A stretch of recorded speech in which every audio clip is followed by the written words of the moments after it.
Good evening, I'm Jeff Hastings. This is CTV News at 5. Tonight, bargaining breakdown, a lockout vote passes to match Alberta teachers' strike mandate. The Alberta Wallet won mobile place for provincial documents. And the Edmonton Elks on a winning streak invite fans along for the ride. CTV Edmonton, local breaking news with Jeff Hastings. Teachers across the province are still without a deal. Last night, discussions fell apart between the union representing teachers and Alberta's negotiators. Today, both sides spoke with the media, blaming each other for the standstill. CTV's Evan Kenny joins us now, live from the West End. Evan, what's next for teachers and for students?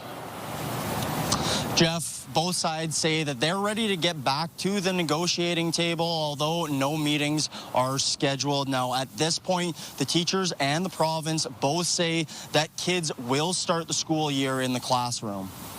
The government of Alberta's #1 priority is to make sure that students are in school and that students are learning, and that will remain our priority and our position. That priority may be in jeopardy as mediated talks broke down between the Alberta Teachers Association and the Teachers Employer Bargaining Association, who is negotiating on behalf of the province. We cannot and will not play politics with our kids. We're not politicizing everything or anything. We are showing the reality of what is happening within our schools in Alberta. The ATA walked away from the negotiating table last night after it says the discussion hit a standstill. The province says it has offered to hire 3,000 more teachers at a cost of $750 million. It also offered a 12% wage increase over 4 years. The province says no counteroffer was received. Union leaders are gambling with their kids' future and their learning. We are giving union leaders exactly what they've asked for, and now they are ready to walk away. The province says this offer would place teachers' wages on par with the rest of the country. The teachers already voted down the 12% raise earlier this summer. We've tried to come with a fair offer. That's what's on the table. And depending where this goes, I don't see that offer changing because the data doesn't show that it should. They make more than Alberta teachers. They have seen increases within the last decade that outpace Alberta teachers. And so we can sit down and have a conversation about any of the data points government wants to sit down and have a conversation about. Schilling says over the last decade, teachers' wages in Alberta have gone up 5.75%. Teachers voted 95% in favor of strike action earlier this summer. You can see the burnout and the frustration on the faces of my colleagues, and they are leaving the profession. Both sides say students will be in the classroom next week.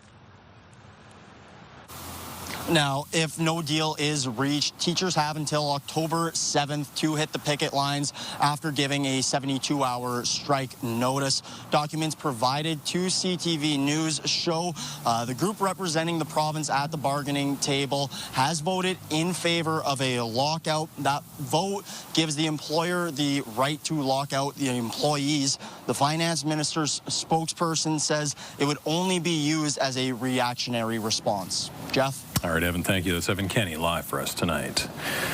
The Premier is firing back at criticism from teachers, academics, and authors after a list of books that could be removed from Edmonton Public School libraries was leaked. CTV News obtained a copy of the list. It includes many classic works of literature as well as popular contemporary titles. Danielle Smith says the Edmonton Public School Board's list was created at the discretion of the board. She says she believes the list overreaches the province's policy, adding books that her government wasn't targeting. Edmonton Public is clearly doing a little vicious compliance over what the direction is. We are trying to take sexually explicit content out of elementary schools that is inappropriate for me to show on the television news at night. American author Jodi Picoult tells CTV News it's disheartening to see the American epidemic of book banning spread to Canada. The Handmaid's Tale author Margaret Atwood made light of the situation, posting online, "Don't read it, your hair will catch on fire." Coming up at 6, we'll hear from a longtime English teacher about the move. The province is launching what it calls a faster and smarter service to access government resources. It's called the Alberta Wallet, and it gives Albertans a way to carry provincial documents on their phones. Brendan Purdy joins us now live in studio. And Brendan, how exactly is this wallet rollout planned? Well, Jeff, the app is live as of today.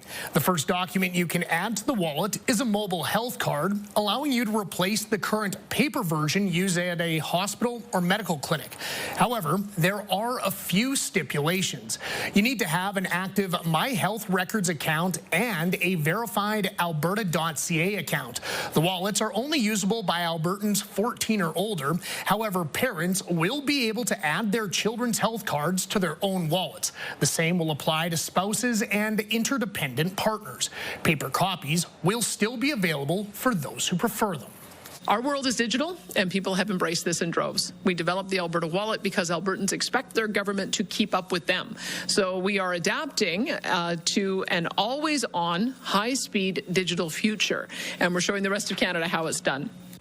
The province says that your wallet's privacy will be secured through strong encryptions, saying personal information will remain private and accessible only to the individual user.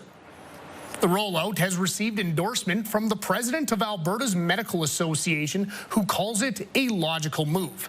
In the future, the province hopes to expand the Alberta Wallet to include marriage and birth certificates, trades and journeyman certificates, and school transcripts. All right, Brendan, does this mobile wallet mean there are no longer plans to replace paper healthcare cards with more durable cards? No, Jeff. The Premier says that's still in the works, and it will be a combined driver's license and healthcare card. They hope to have it rolled out sometime next year. Jeff? Brendan, thank you. The group calling itself Forever Canadian says it's putting a system in place to start collecting petitions from thousands of volunteers. The group is petitioning for Alberta to declare its official policy is to remain in Canada. It has 60 days left to collect nearly 300,000 signatures to make that happen. The group says it's organizing a way to get the petitions collected every 2 weeks so they can figure out how many signatures are still needed. Organizer Thomas Lakazik says people of all political stripes are getting behind the movement. We have federal conservatives, we have federal liberals, we have NDPers, everybody sitting at the same table strategizing and building this campaign, which I have to tell you, as a former politician, it's unprecedented. You never see this happen. So yes, it has become a movement. People are extremely passionate about being part of this movement, and we're building on it. But our goal still remains collecting 300,000 signatures, and that's it. Lakazik says the group has seen about 4,000 volunteers collecting signatures and 3,000 helping in other areas. Disney is coming to life this weekend at Churchill Square. There's a live look at the square where the concert is taking place tonight. The Edmonton Symphony Orchestra is putting on the free show, and ahead of the event, there is family-friendly entertainment and food trucks. The first of two live concerts is tonight at 7 o'clock. Both will capture the magic of Disney through a full orchestra, vocalists, and animated film. Some of the best part for us is that a lot of the kids are in costume. A lot of the older kids do, but that's okay. It's Disney all the way, and it's just fun family fare. Tomorrow's concert is also at 7 p.m. People are encouraged to arrive early to get a good spot. You may also want to bring some sun protection with temperatures near 30 degrees expected. Here's Jackie Perez with more on the forecast. Well, the sizzling heat remains strong heading into the long weekend. We've got plenty of sunshine in store, and the heat warning still remains in effect for Edmonton and area. A closer look now at what we can expect for the next 24 hours. Things not cooling down much for the 10 o'clock hour, 24 degrees. Clear skies, though, and that's going to carry on into our morning lows, where we will get some relief at 15 degrees, and then we're going to climb up to about 31. There is a slight chance that we could get a mix of sun and clouds by the afternoon, but then it's going to clear by late evening, 6 o'clock. 30 degrees is what we'll be expecting. So things are starting to cool off, and they'll continue to cool just after Labor Day. But the good news is they'll still remain above seasonal. We'll have those details and a look at your long-term forecast in just a bit. Coming up next, how the Edmonton Elks are working to bring back fans to the franchise, one bus seat at a time. They haven't had a fan bus since the W was under a different name, so it's very exciting.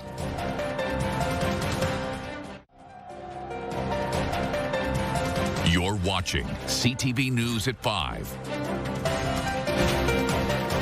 A Zellers store revival is now delayed. We first told you yesterday about the shop at Londonderry Mall that was scheduled to open today. Well, ownership says it will now open Monday. Zellers was owned by Hudson's Bay Company. When HBC shut down earlier this year, it sold its intellectual property rights to Canadian Tire. The Zellers brand was not part of the sale. This version of Zellers is supposed to sell clothes and home goods. There's still some secrecy surrounding the company behind the Canadian Commerce reboot. Back-to-school shopping can be expensive. Buying secondhand can help reduce the cost. We have everything from, your old school calculators, paper that's still sealed, and absolutely everything. Again, unused from previous years. At this West End Goodwill, there are all kinds of school supplies. While staff know you won't be able to check off your entire list here, there's plenty to choose from in new condition. It's super expensive to buy supplies, and some of the supplies that are used in schools don't get used. So you can actually find brand new stuff at secondhand retailers, and it gives people a second option to shop. School supply lists could range from $50 to over $100 at many Edmonton schools. Students at MacEwan University moved into their new homes today. Around 600 students were on campus to get settled into residence. Resident assistants were also around to educate students on programs the school offers. If you have people around and you can talk to people, it usually helps a lot when you're trying to move into a new environment. Over the next few days, 9 events will be held for students to get to know their neighbors. This includes a campfire and a trip to the zoo. Dozens of teams from across Canada and the U.S. are in town for the River Cree Indian Relay Cup. Indian Relay consists of competitors racing 3 times around a horse track. The riders are bareback on the horses and must jump off one horse and onto another at the end of each lap. The heat draws are tonight, with the races taking place tomorrow and Sunday at the Enoch Park racetrack. Organizers describe the event like the Kentucky Derby meets NASCAR. It's action-packed. There's your head's got to be on a swivel. The fans love it. There's a reason why it's the last event at the Calgary Stampede, to keep the fans there.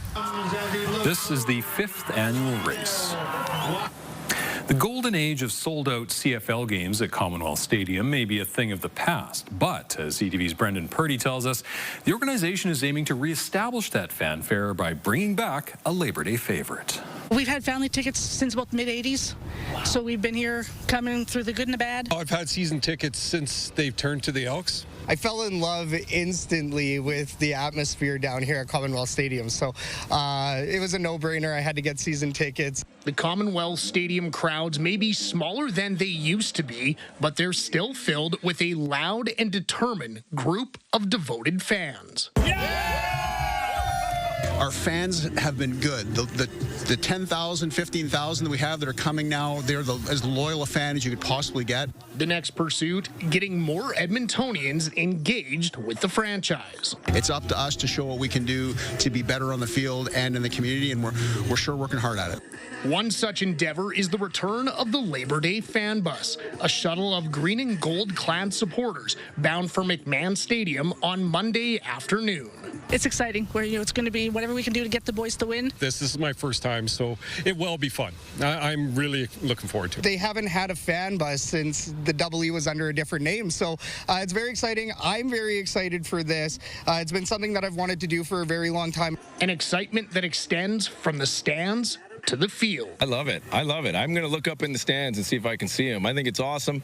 I heard there was a couple buses coming from here. The more people we can stack on those buses, and we might have to open up a couple more buses, because the more fans we get over there, I think it'll help calm our guys, help fire our guys up at times, and go out there and just try and put on a show. The anticipation between the team and fans goes beyond Labor Day, as both sides look for a similar result to last season. Eugene Lewis winning that battle all day.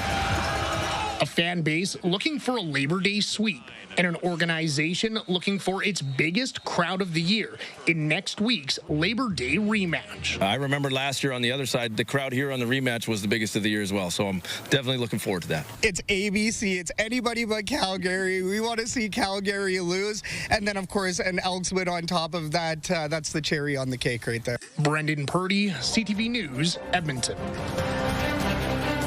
Still to come, summer festival season isn't over with a first-time folk fest for Red Deer. Just come and hang out, come say hi, and, be a part of something cool.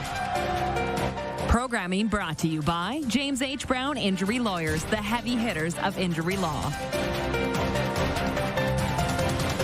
By Action Furnace. Fixed right or it's free.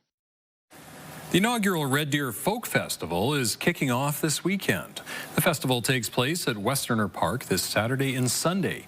Admission is free. Entry begins at noon with performances beginning at 1 p.m. The event features 21 artists, including headliners Shaylee Miller and J.J. Shiplet. Red Deer-born singer-songwriter Ryan Carnduff will also perform. Food trucks, market vendors, and local breweries will be on site. Organizer Jesse Rhodes says his main goal is to create a positive experience for everyone. It's going to be a beautiful weekend, so come spend it outside and support live music, lots of local talent, tons of local talent, and some incredible bass headliners, and it's going to be a good time. So I would encourage anyone who's thinking about it to just really just do it. Just come and hang out, come say hi, and be a part of something cool. People are encouraged to bring their own water bottles, sunscreen, blankets, and lawn chairs. The festival wraps up at 10 p.m. Sunday night. Well, it is another hot one out there today, and the same should hold through the weekend. Jackie Perez has a look at temperatures, including your long-range forecast. Well, this weekend, we're in store for more 30-degree temperatures and plenty of sunshine. A closer look at our Saturday, mostly clear for the start of the day, but then by the evening, there is a chance that we could see some rain activity around Jasper, the chance of pop-up showers as well as thunderstorms. But really for Edmonton, not really affecting the area. But overnight into Sunday, Cold Lake, there is a chance there could be some rain activity. The good news, it is moving through very quickly because Sunday is shaping up to be clear and sunny for pretty much most of Alberta. A closer look now at what we can expect for tomorrow's morning lows. 14 in Fort McMurray, on Cold Lake, Slave Lake, as well as Grand Prairie, sitting at about 13 degrees. As we look towards Jasper, it's going to be a cool 10 degrees. Red Deer is sitting at 11. Meanwhile, Lloydminster sitting at 16 degrees. And pay attention to these numbers, though, because tomorrow we're still going to get an additional 20 degrees by the afternoon. Fort McMurray sitting at 33 degrees. Lake Labiche, 29, as well as Slave Lake. Most of the area of northern Alberta sitting around 28 degrees, but slightly warmer as we look at Peace River and Grand Prairie, where temperatures are sitting at 32, 33 degrees. As we look towards our friends in the south, Jasper sitting around 26 degrees, and again, there is a chance of that risk of thunderstorms and showers pretty much for most of the afternoon. But for Red Deer, sitting for the mix in sun and cloud, as well as 30-degree temperature. Lloydminster not getting much sunshine, sitting at 32 degrees and cloudier conditions, which may provide some relief from the heat. Back here in Edmonton, though, we are getting some relief in the morning, 15 degrees, but no cloud in sight as we get up into the noon hour, 22 degrees and sunshine. The daytime high anticipated for Saturday, 31 degrees. Now, as we look towards the last couple of days and looking towards the future, we've had a stretch of some sunshine. It will carry on as we close out August. Will we see those record-breaking highs? Not quite for our Saturday, getting to a daytime high of 31 degrees. The record in 1940, 32 degrees, so not going to quite meet that threshold. But Sunday, there's a chance we could tie that. 30 is what we're expecting for our Sunday. And then Monday, we are getting a mix of sun and clouds. Going to cool down a bit, 26 degrees, but we're still going to maintain average highs above, or we're going to maintain above the average high, which is usually around 21 degrees this time of year. But Tuesday, back to school, 26 degrees. And then as we continue into our September, we're going to continue with the summer-like conditions as well as the sunshine.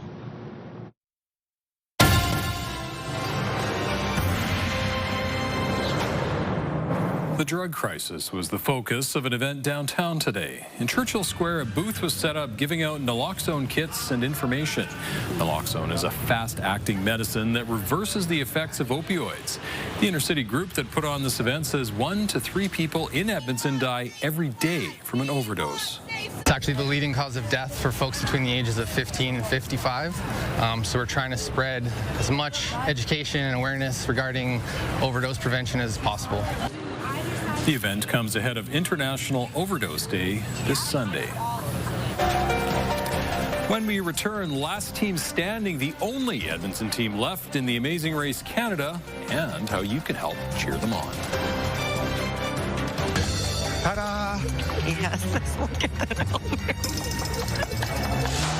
Can we get a check? It's giving, but not what I'm buying.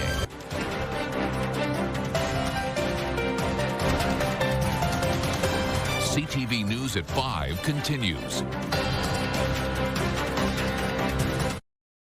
Programming brought to you by James H. Brown Injury Lawyers, the heavy hitters of injury law. It was a close call for the team from Edmonton on the Amazing Race Canada. Ta-da! Yes, look at that helmet. Can we get a check? It's giving, but not what I'm buying. It's been a tight race for Blair and Skylene, better known as Superfan Magoo and Nippy. They finished last in Tuesday's episode, but it happened to be an elimination-free week. The team were on CTV Morning Live today. They say it was a huge relief. Oh, it was like the whole world was lifted off my shoulders. It was a very emotional feeling. The team says it's been surreal to see themselves on the show, and then the morning crew gave Magoo a chance to be on their show. We can't let you out of here just yet because Magoo, on this latest episode, you said this. Partly cloudy, 15-kilometer winds today. I think when I get back home, I'm going to talk to CTV about going up there and doing the weather report. Yeah. So you want to do the weather, huh? Yes, sir. Should we do it right now? Let's go. Okay. That's what we're going to do. You ask and we deliver. So here's how it's going to work. We're going to go with the drone right here. So Nippy, I need you to talk over the drone. Describe what you see. We need some teamwork here. Okay. And then Magoo, you come with me. I'm taking you over to the green screen so you get you set up, okay? So there it is. The drone's ready for you. Take it away, Nippy.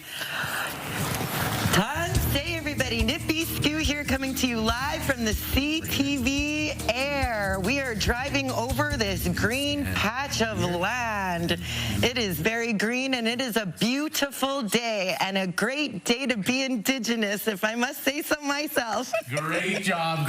All right, we're here on the green screen. You take it away. The monitors are right here. Here's the Magoo forecast, everybody. Good morning, everybody. Edmonton forecast for today, 34 degrees. Heat warning in place. The UV index 7 or high. It's going to be a beautiful weekend. All right. Hey, you're in, man. You're hired. Magoo says there's a watch party Tuesday night at Central Social Hall downtown where people can cheer them on. And that is our show for this evening. Thank you very much for sharing your time with us. CTV National News is next.